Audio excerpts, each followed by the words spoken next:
অবশ্যই ভাঙতে হবে। এখন পুরোনো সিন্ডিকেট বলতেছে যে আমাদের চাকরি শেষ, এখন আমরা নতুন সিন্ডিকেটের হাতে হ্যান্ড ওভার দিয়ে দিচ্ছি।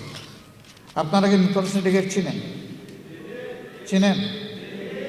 আমাদের সন্তানদের দাবি ছিল যে এই দেশে আমরা কোনো বৈষম্য দেখতে চাই না, আমরা কোনো চাঁদাবাজ দেখতে চাই না, আমরা কোনো দখলদার দেখতে চাই না, আমরা কোনো দুর্নীতিবাজ দেখতে চাই না।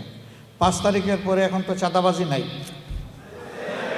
এখনো ভয় করে কথা বলবেন? জোরে বলেন, চাঁদাবাজি আছে কিনা? আছে। হয়তো নাটোরে নাই, এই জন্য আপনারা বলছেন না। ও নাটোরেও আছে। আমি কোনো দলের নাম জানতে চাইনি।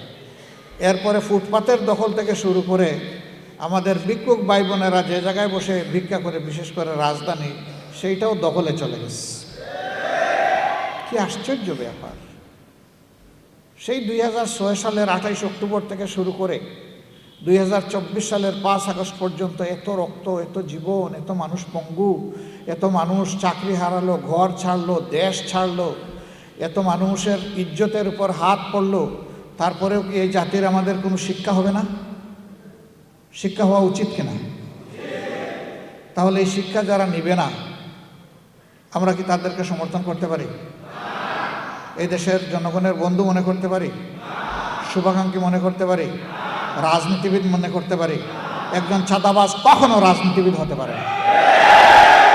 চাঁদাবাজের কোনো দলীয় পরিচয় নাই, সে চাঁদাবাজ, এটাই বড় কথা। ঘুষ দুর্নীতি যারা করবে সে ঘুষখোর, দুর্নীতিবাজ, এটাই তার মূল পরিচয়। বাংলাদেশ জামাত ইসলামী সত্যের পথে অবিচল।